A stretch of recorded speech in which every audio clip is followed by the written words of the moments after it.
Thanks for staying tuned. You're still listening to the voice of the people, 96.1 FM. I am Camion John, the beloved, also known as the controversial. And of course, just about 9 minutes past the hour mark of 8. Welcome to the arena.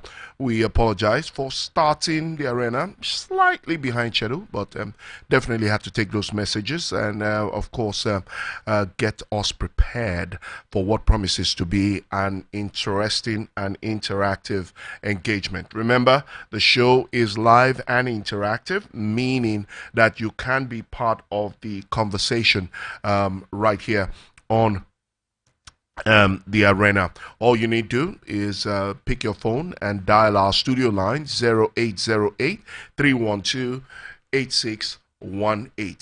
0808 312 8618. 8618, and of course you get the opportunity to be part of the show. Remember, you tell us your name, your location, and be concise. I mean, straight to the point with your contribution, so that we can take as much interaction and engagement as possible. But most importantly, please, let's be civil in our contributions. I know there is the tendency for emotions to flare, but let's try to keep them on the wraps. All right, so today on the arena, we are looking at 2027. Which way will the Buhari vote bank sway, or which way will it swing? Can the 2023 presidential flag bearer for the Labour Party, Peter Obi, can he claim those votes?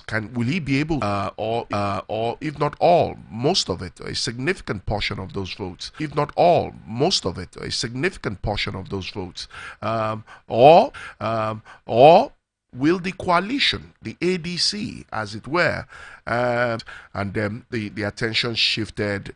You can be part of the conversation simply by calling our studio lines live and active 0808 312 8618, and you can be part of the conversation. And don't forget to tell us your name, your location, and be straight to the point. So let's get into the or will I say, let me set the agenda for the conversation. Now, the death of former President Muhammadu Buhari has reignited speculations about the political future of his loyalists. Now, particularly those from the now defunct Congress for Progressive Change, the party he founded in 2023, from the late leader's formidable cult-like followership, long estimated at over 12 million. Yes. Now, tensions have begun to surface between APC and the African Democratic Congress, with both parties vying to attract military Abdulsalami Abubakar, who suggested that the former president's death could reshape Nigeria's political dynamics. So, do you agree? What do you think? Because already there are several reactions, one of which is the fact that President in the 2023 elections, Atiku Abubakar's resignation from the PDP.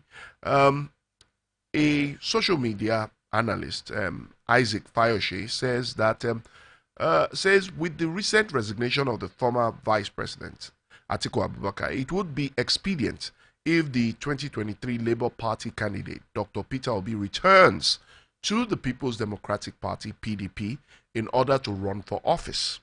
So that is a suggested permutation, political formula, as it were. Fayoshe, who applauded Atiku's resignation, urged Obi to see it as a golden opportunity to embrace the PDP again, saying it will facilitate his political career. It would be recalled that on Wednesday, Atiku Abubakar announced his departure from the People's Democratic Party, PDP. Isaac Fayoshe expressed profound joy propelled by the news of Atiku's departure from the party, noting that the party would continue after he left. He suggested that Peter Obi, the previous presidential candidate, rejoin the PDP and run for office again. In his words, and I quote, Good news, Atiku has finally resigned from PDP. Good news. I have been trying to suspend him for years. He no go. Finally, Baba don't go. Third time in 20 years. This is what they call desperation. For PDP, the biggest party in Africa, it is a welcome development. The Southerners will not have someone drag their slot with them. It is a good news. The party will have peace now. Third time going and coming. Baba finally don't go. We hope he no go come back this time, Mr. Atiku, so you can allow the party because the proper opposition that it is supposed to be. Atiku's ambition had grounded the party for too long. I don't know whether he forgot something in the villa. In and out of PDP 3 times in 20 years. What a shame. I hope Obi can come back to PDP now because they have got a lot of spread. I hope Obi can come back now. End of quote. He concluded. So these reactions are part of the developments that has sparked the conversation about the 12 million Buhari votes bank. Where will it go? How will it be harnessed? Because now we are looking at a supposed sharing formula, hypothesis, so to say, where all things working in favor of the 2023 presidential flag bearer of the Labour Party, Peter Obi, there is a likelihood, there is convincing, somewhat convincing ideology that he may be able to claim a significant portion of that 12 million, quote unquote, 12 million Buhari vote bank. But let's not forget, there has been a slight alteration in the political equation with the advent of the coalition adopting the ADC as their political platform. Likewise, the PDP is re-engineering itself to be able to once again become the formidable opposition that it is supposed to be under the current circumstance. And then let's not talk about other stakeholders that will also be looking at nicking some ratio of that 12 million Buhari vote bank. So what do you think? But as remember, the studio lines are open. You can be part of the conversation. But before we take your contributions to the show, let me once again reconnect with my colleague Rufai Oseni, who earlier during Front Page Review did talk about, highlight, the Buhari vote bank. Maybe Rufai's position might also be able to trigger some conversation this morning on the arena. So let's hear from Rufai. All right, couple of stories making the rounds. There was a special valedictory service for President Muhammadu Buhari today, and a lot of very glowing words were said, by government officials, the Minister of Works, the Minister of Aviation, Festus Keyamo, and other people that served his administration. All of them said very glowing words to him. And it was a normal, regular refrain that he wasn't a corrupt man and that he's not perfect, but hey, he has to be honored and it has to be celebrated. So they said all of that. And in the spirit of that, they renamed University of Maiduguri after him. It's not going to be Muhammadu Buhari University. I don't think the students will be able to say anything against that, because universities have been renamed recently, like the University of Abuja that is named after Yakubu Gowon, and this university being named after him. I think it's just going to follow in that line. And President Buhari has a cult following, in the north. So I don't see any thing stopping that process. But there's a big conversation, and some analysis have been going on, that will the APC now lose this Buhari vote bank now that Buhari has passed? And I think those that make that argument, the truth is, the Buhari vote bank was for Buhari. And we have to reiterate that because the Buhari vote bank did not ring true in the last election. So President Tinubu had to hustle for whatever he got in partnership with the governors that worked in his favor in the last election in the north. So this 6 million or 12 million votes did not ring true. And also, the 12 million vote Buhari vote bank, if you notice, since the use of beavers and card read, and this the use of beavers and electronic processing, the huge vote tally has reduced in parts of the north and other parts of the country. So take, for instance, the 2015 election, for instance, those were the days you used to get over 1 million votes thereabouts in Rivers. The margin of winning is not up to that 1 million again. Even Kano, despite how big Kano is, the NMPP won with less than 1 million votes. So that idea of a 12 million vote bank with the use of beavers and accreditation system that brings a level of probity, I'm not sure that any 12 million vote bank does exist. So I want to debunk the idea of a 12 million vote bank. And if it exists, it didn't ring true in this last election cycle. Because the days we had the 12 million vote bank was also the days where we had not put in a lot of electoral reforms. What's now going to be the prospect of those that came from the Buhari stock of CPC? A lot of them have said that they're going to remain in the APC. In fact, I talked to Aliyu Farouk the other day. But the big question will be the likes of El Rufai. But the question is, can El Rufai really summon up anything since he's no longer an incumbent governor? Because the power of incumbency rings true. And the likes of Oseni definitely will be working with President Tinubu. So it still has to be a conversation around the governor. A lot of people like Rada of Katsina State had a close relationship with Buhari, and you can see from while Buhari was being buried, the way he was tearing up. A lot of them will still pretty much work with President Tinubu. So, although we have had some conversations around the fact that, yes, some people will claim that they're in the coalition, but the people will claim that they're with President Tinubu, but they will still work for the coalition. All of that is just mere talk. The governors are still going to hold a very strong point. But also leading up to the elections, the question is, when you have the people's vote holding sway, and you have a candidate that is very popular, the governors might not be able to stop the will of the people in a presidential election. Like it happened in the last election. Look at the states Obi won in the South. Delta states, we forget a lot. Atiku Ikowa was the running mate of Atiku Abubakar in that election. And Obi still beat him in his own state, despite the fact that he was an incumbent governor. Edo State was purely a PDP state. And Obi still beat him in Edo State. He beat the PDP in Edo State.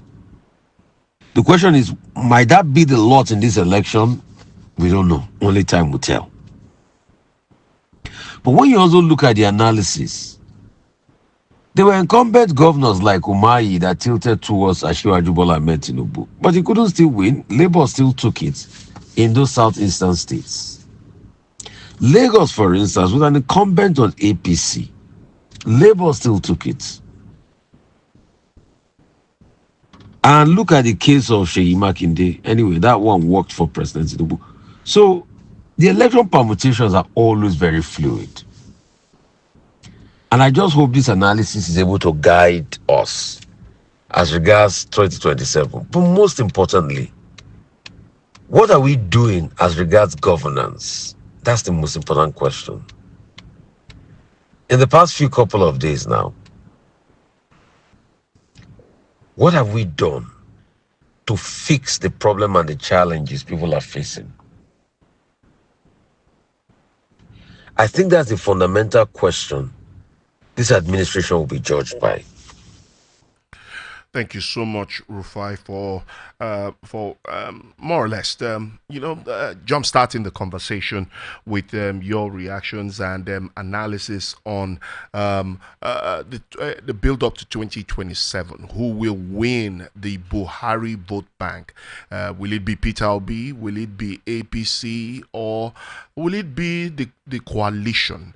And my colleague did highlight a number of things. The political permutation is a bit fluid; it's in flux, as it were. But he did start with one fundamental fact that the vote bank, the 12 million vote bank that has now become a subject of contention, or is more belonged to the late president Muhammadu Buhari. So, and as it stands, everybody's watching the body language of the APC.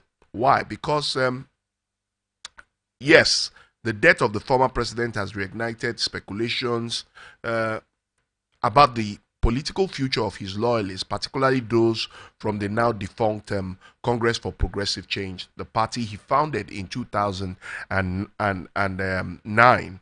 Now, since the emergence of Tinubu in 2023, the influence of CPC loyalists has weighed with some key figures such as ex-Kaduna Governor Nasir Rufai, which my colleague Rufai did talk about, and the former secretary to the government of the Federation, Babachir Lawal, openly opposing Tinubu's potential second term bid. But with Buhari's passing, the worries are that the All Progressive Congress may face renewed challenges, cracks, so to say, from the late leader's formidable cult-like followership, long estimated at about 12 million. So the big question is, in as much as, yes, as my colleague Rufai had highlighted, some will stay, some may choose to go. We have already seen some move. So the question is, those that have moved, who are they pulling? How much of that 12 million vote are they carrying with key political actors in the build-up to 2027? Former Vice President Atiku Abubakar, who was flag bearer for the PDP in 2023, only on Wednesday to resign from the PDP, meaning that he intends to be the flag bearer for the coalition's new political platform, the ADC. Peter Obi has categorically said he's still with the Labour Party, and that he intends, from all indications, he might, though it's not clear just yet, if he will still be running for president on the platform of the Labour Party, even though the Labour Party is fragmented or fractionalized, and one begins to wonder, because already the Labour Party has said the presidential ticket is open. They are not giving it exclusively to Peter Obi, and then, of course, the suggestion for him to return to the PDP. But that in itself also has its intricacies. Why? There are speculations that there are certain interested individuals who have vested interest in running for presidency on the platform of the PDP, though they currently work for the APC. So, looking at the political chessboard now, it's a cacophony of permutations, as it were, right? And now let's look at the latest move by Atiku Abubakar, for instance, the former vice president. Now, the All Progressive Congress and the People's Democratic Party have dismissed former Vice President Atiku Abubakar's resignation from the PDP and his move to the coalition platform, the African Democratic Congress, to challenge President Bola Tinubu in the 2027 election as posing no threat. Now, in a later dated July 14, 2025, an address to the chairman of his ward, Jeddah 1, in Adamawa State, Atiku formally announced his resignation from the PDP and Since 1999, Atiku has left the PDP on 3 different occasions, each time to further his presidential ambition. In 2026, I beg your pardon, in 2006, ahead of the 2007 presidential election, he defected to the Action Congress. In February 2014, he again left the PDP for the newly formed APC before his latest defection to the ADC. So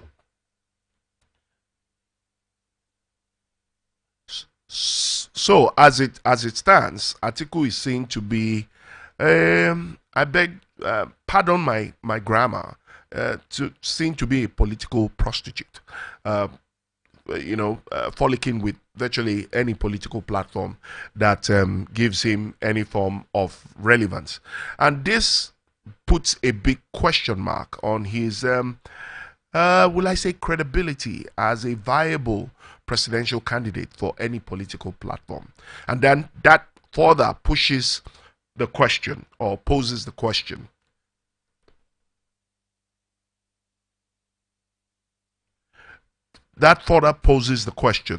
will the ADC and the coalition risk the credibility and potency of their presidential ticket on an Atiku Abubakar?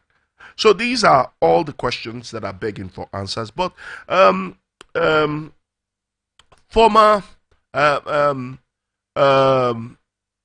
ADC's Dumebi did grant an interview and talking about Atiku's 2027 bid, and he says his move to run for the presidency in 2027 is a show of disrespect to the South, because naturally, by virtue of the political permutations, if the incumbent must be moved, the ticket still has to go to the South. But anyway, let's hear from ADC's Dumebi on Atiku's latest action. Okay, I think we have a call coming through. Let's hear from the caller first, and then we get to hear from Dumebi. Hello, good morning. Good morning. Yeah, bro, good morning. Yes. Can you please turn down the volume of your radio set? Yeah, I've done that. My name is Obed. Obed, good morning. It's nice to have you join us. Where are you reaching us from? I'm calling from Guaripa. How is Guaripa this morning? Yeah, Guaripa is cool. Thank you.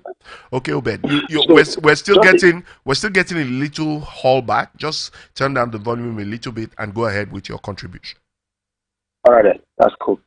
I want to repeatedly give my opinion for Peter Obi regarding this Atiku exiting PDP to ADC. Yeah.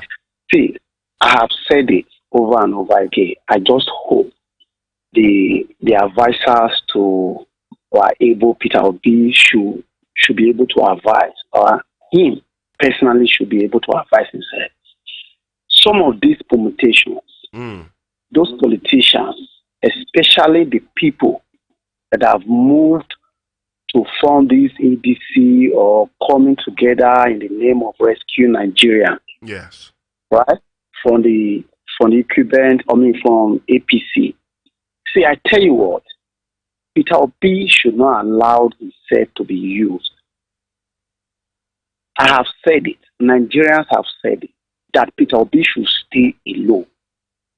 This issue of calling names now that Atiku is now a political prostitute and Peter Obi should not be allowed for such names should be used against him. That's number one. Peter Obi should stay. Peter Obi always know of himself. He don't know of other people. Those people can drag him. On the long run, they will dump him. And he will not have anywhere to go to. Peter Obi should stay put in labor and take the ticket, and Nigerians will do their best. If eventually that the APC they do whatever they know how to do best, and they announce Tinubu 2027, so be it. And history will have it for him that He stood for Nigeria. He worked for Nigeria. And his name will continue to ring bell. So Peter Obi should stay put. Because these guys, they will drag him and they will dump him. They will not give him that ticket. If Atiku and the like want to actually to rescue Nigeria, nobody see why Atiku should be so desperate now to become a flag bearer for ADC, knowing fully that it's not right for him.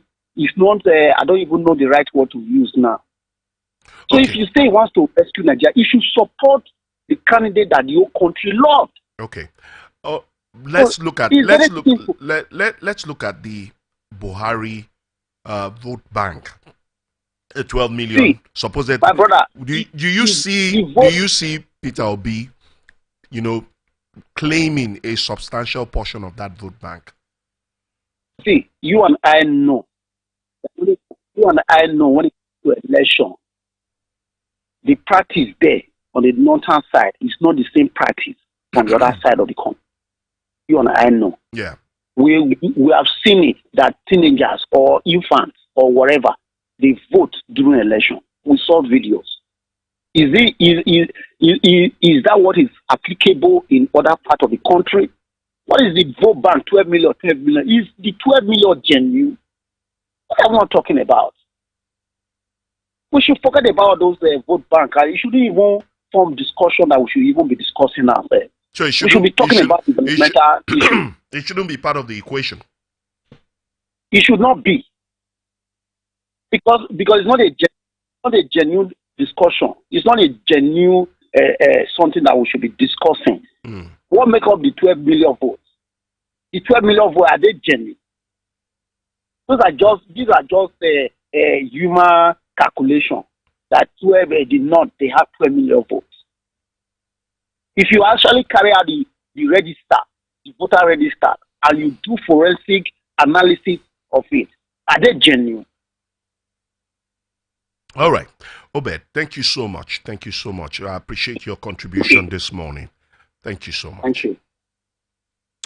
All right. Obed reaching us all the way from Guarimpa here in the nation's capital.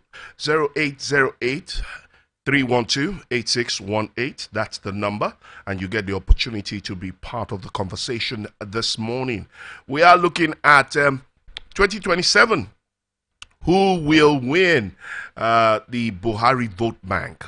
Will it go the way? Will Peter Obi be able to significantly cut away a large ratio or portion of that vote bank, supposedly 12 million, or will the APC or the coalition share the spoil? That's the conversation this morning on the arena, right here on 96.1 FM, the voice of the people. Of course, before we took Obed's call, I did say that ADC's Dumebi did grant an interview shortly after the announcement of former Vice President Atiku Abubakar's resignation from the PDP. We have another caller coming in. Hello, good morning. Yeah, good morning, President. Yes, nice to have you join us. Your name and where you're reaching us from. My name is Abubakar. Abubakar.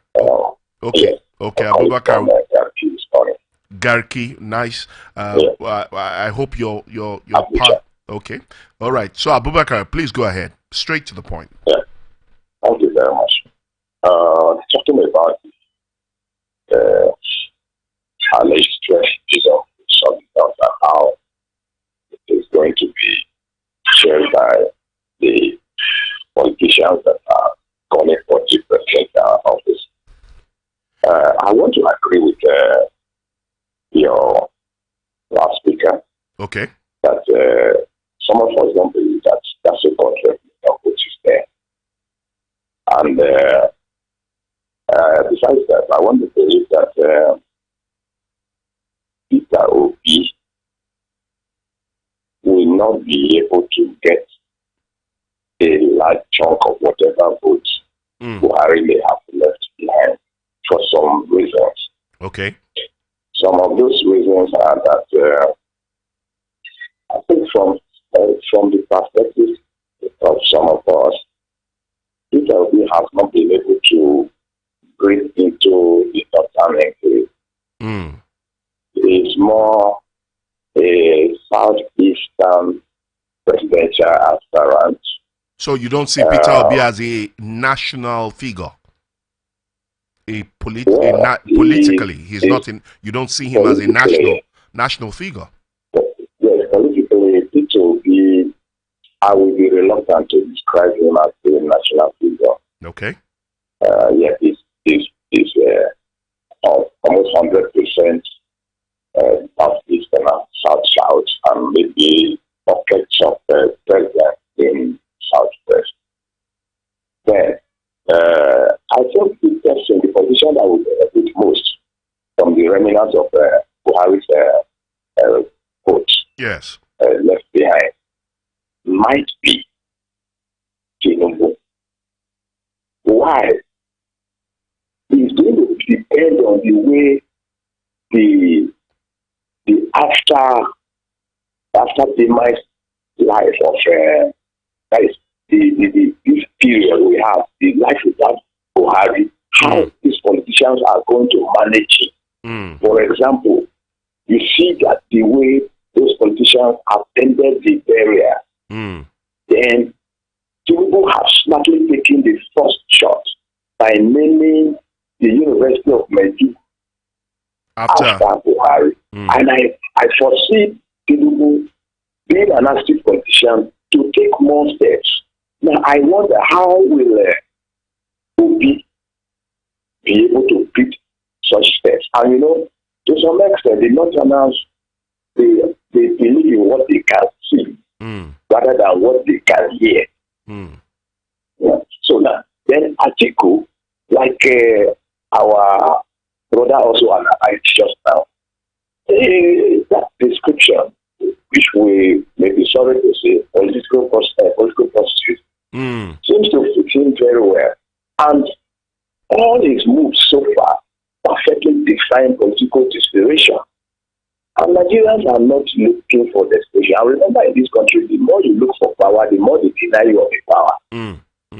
So I want to believe that, however, especially if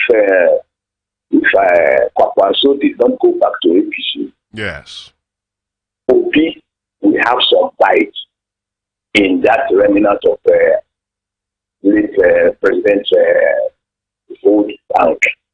Then don't you think that if Kwankwaso returns to the APC, that in itself will destabilize the APC a bit, which might be to the advantage of both the opposition, Obi, and everybody else? Well, I would rather want to see the opposition as will be having more problems than the APC, because there are more contesting interest in the opposition, especially the ADC, where you have so many aspirants. And I remember, if Atiku remains Atiku, he's going to grab the ticket, and that will also have the backlash and the other protests that will come up. And people, some good position that will foresee that already be having their one leg in other parties. So, head and tail, I think the person that stands to benefit most will be Tinubu. Maybe the second person might just be Obi or Kwaso, depending on how it goes. I think who will be the next to benefit. That is my own maybe small analysis of the way. Thank you so much, Abubakar. Thanks. And please keep it locked on 96.1 FM, the voice of the people. All right, Abubakar there joining us from Garki here in the nation's capital. The studio line still very much live and active, 0808-312-8618. We are looking at 2027. Yes, we can't run away from it. It's everywhere. It's in our face, especially if you live here in the nation's capital. Everywhere you go is billboards telling you 2027 when you're in 2025. So, 2027, which way will the Buhari vote bank sway? Yes. Which way will it sway? And can Obi claim these votes, or will the coalition and the APC share the spoil? Yes. So we need to seriously look at these issues. We need to be able to look at the political chessboard, as we like to call it. Obed, our first caller, did. I'm sorry. My colleague Rufai did say that the political permutation is fluid. I would rather say the political landscape right now is in flux. The dynamics is crazy. It's crazy, but nonetheless. But let's begin to look at the key political actors here again. Talking about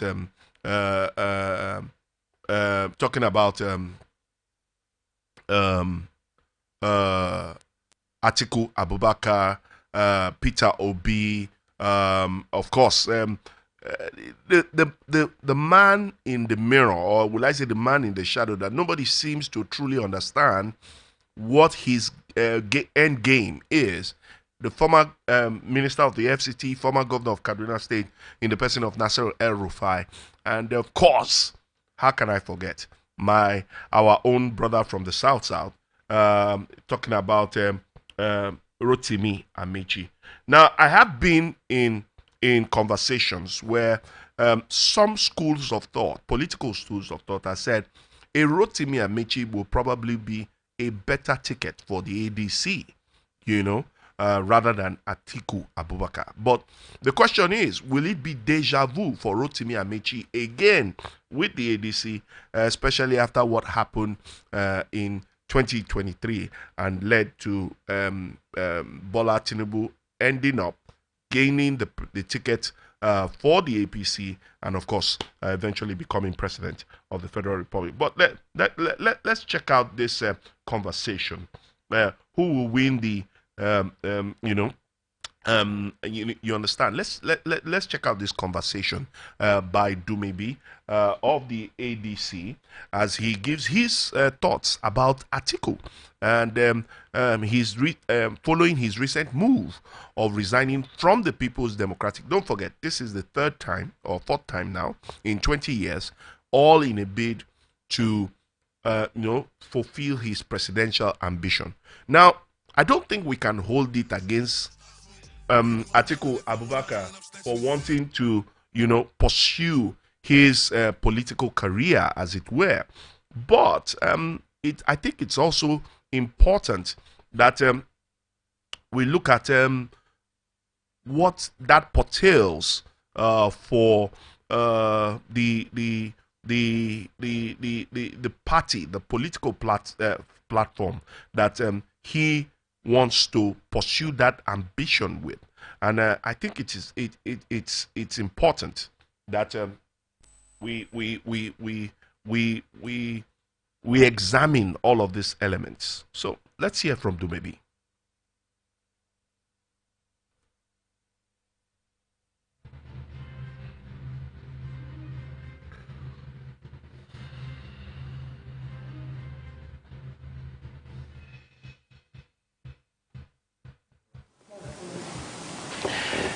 Dear ADC family and my fellow Nigerians, I find it necessary to once again address you on the recent events within the ADC.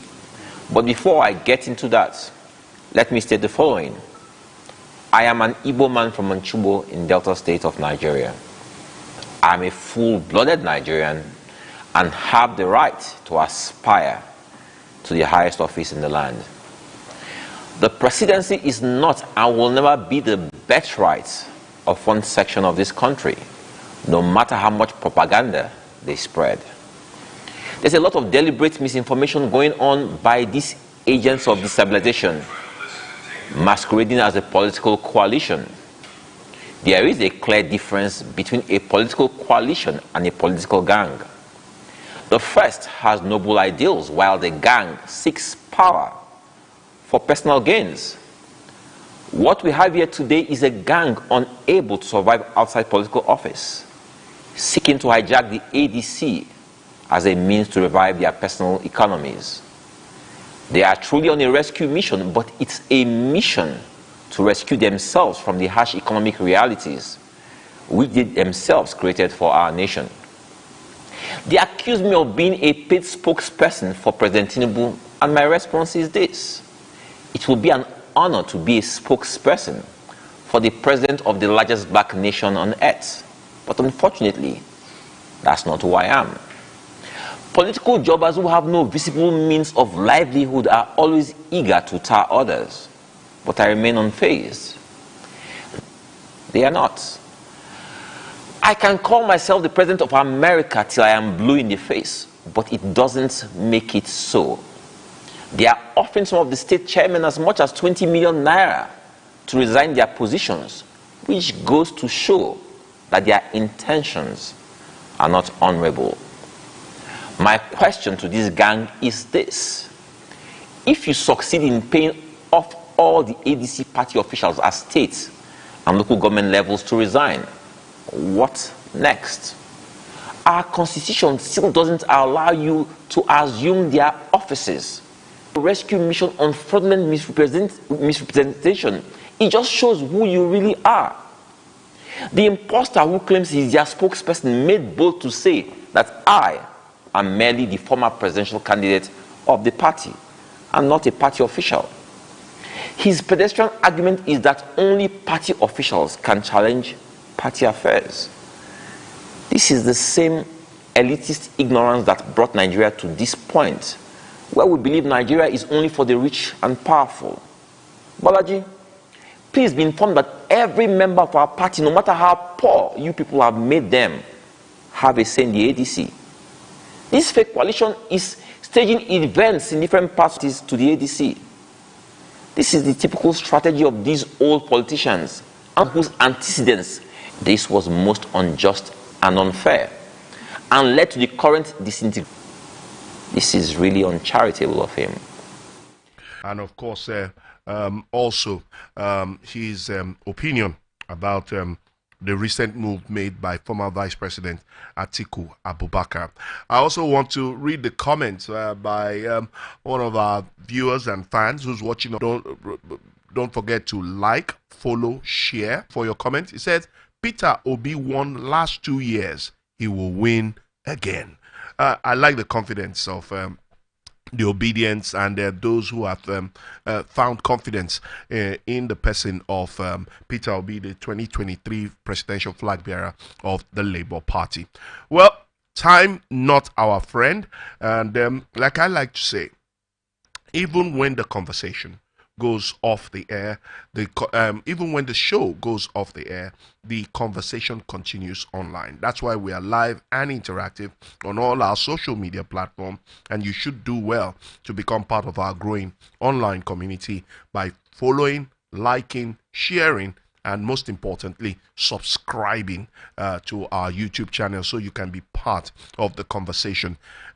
It's the last edition for the week. I apologize. I wasn't here yesterday and the day before.